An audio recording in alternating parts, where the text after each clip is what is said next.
everybody must get onto the scale, we must look at your weight, whether it's consistent, it's increasing. If your weight is increasing, you need an intervention. If your weight is going down with between 2 and 3, that's okay. If it goes further much down with 10, 15 and so on, it means you also require an intervention because you are sick. Because your weight has to be consistent. Now, the only way of knowing if your weight is consistent or not, you have to go on a scale to check your weight. Actually, it must be in the morning and evening, but we are saying at least once a week. Now, there are people who now are even over 40, 50 years, they've never checked their weight. Right? They listen to people in Zabareke,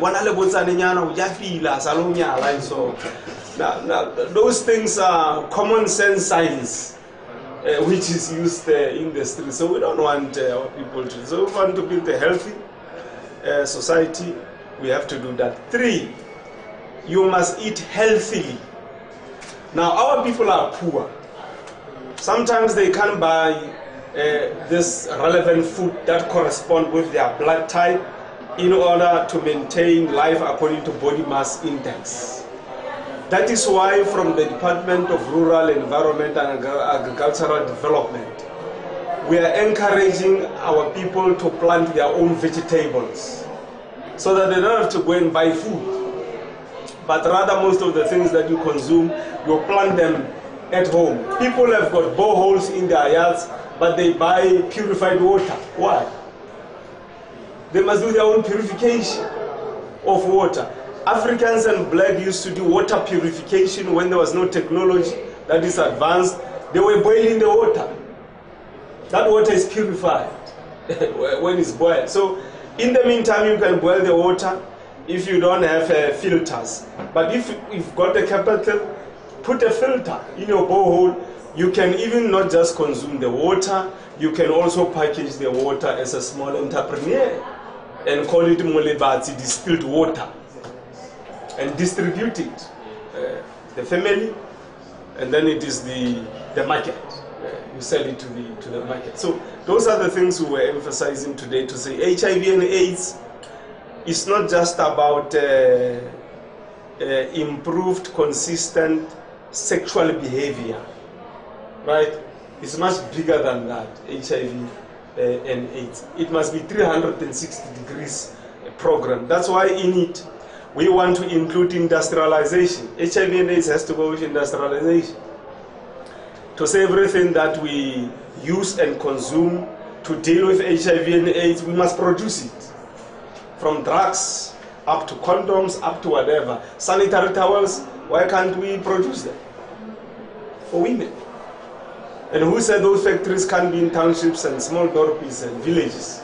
So we must build them in the villages, the township and the small. Factory by factory. Factory for condoms for men, factory for condoms for women, factory for syringes, for gloves, for wool, for bandages, everything that we use in the health sector. Let's have a factory for it. That's part of responding to HIV and AIDS, so that our response is holistic from a health point of view and from an industrialization plan point of view. Expectation after the summit? Simple. By tomorrow, after tomorrow, we will expect people in the Northwest to become more active in as far as exercising is concerned. Right? People must start walking. They must stop using lifts so that we save money to service the lifts. Right? You must go up the stairs and down the stairs. When you go to a mall, walk from the car to the door of the mall. Right?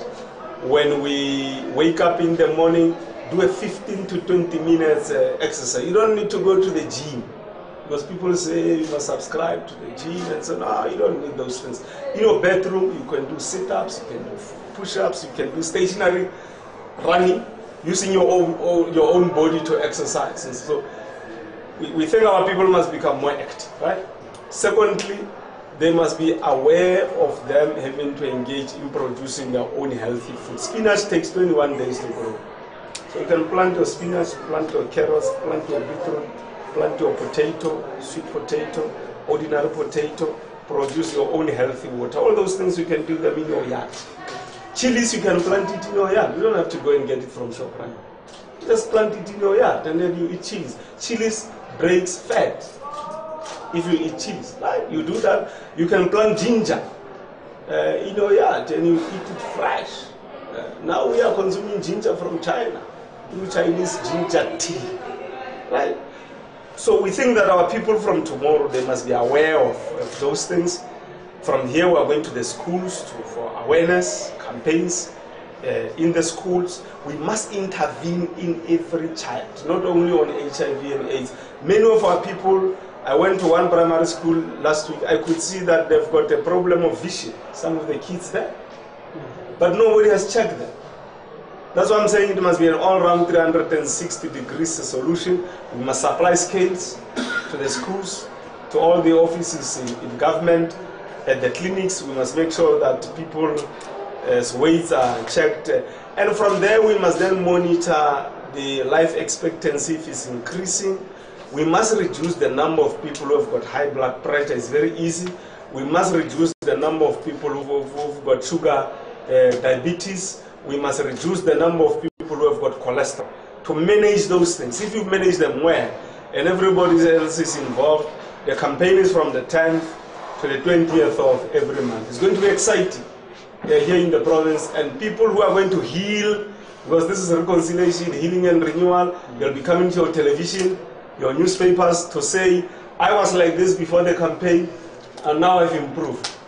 I'm in a healing process. And we have a healthier, happier society which is more productive. Because the society, if it's not healthy, active, they are sick, they are depressed, it affects productivity across all levels. Now, when it affects productivity levels in the economy go down. It means the economy can grow because people are sick. The amount of production levels, production curve goes down. So we need to do with that so that economics is not just about producer price index and CPIX. And no. We must also add new variables in the economy. A healthier society contributes to the growth of the economy. When the economy grows, it means we are creating more jobs, we are dealing with poverty, we are dealing with unemployment.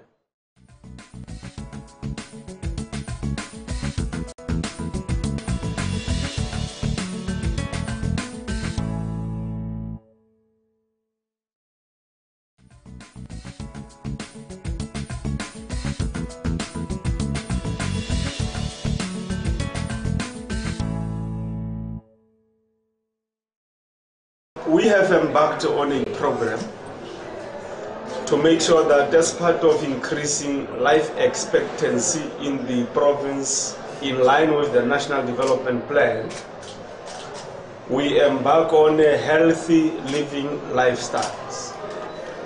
Now, you can't embark on a healthy living program if there are certain basic things that you don't know about yourself. The first thing you have to know about yourself as a human being is your blood type. Your blood type has to be known, must get it from the doctors, then the blood type will tell you what type of food to eat. That's where you must start. Because if you don't know your blood type, you are going to eat just for hunger. You are not going to eat to become healthy.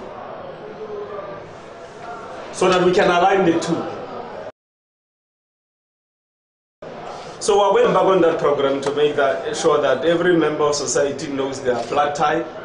We're going to start in the schools. That's the first thing. The second thing that you have to know is body mass index, your age, your height, and so on. Now, body mass index, among other things, it will tell you the type of weight you need to maintain. So that you must always play within that space of, if it's a 70, it means you must be 68, 69, 70, 71, somewhere there. So that's why we want to make sure that our kids at schools, public servants in their workplaces, we must introduce this thing of scales, weighing scales. We must eat healthily. Now, our people are poor.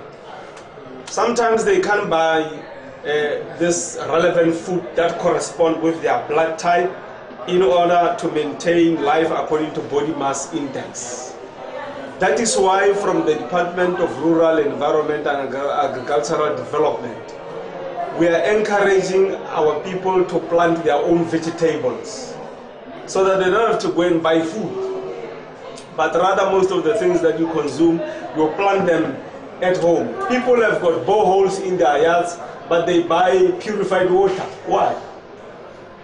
They must do their own purification of water. Africans and black used to do water purification when there was no technology that is advanced. They were boiling the water. That water is purified when it's boiled. So in the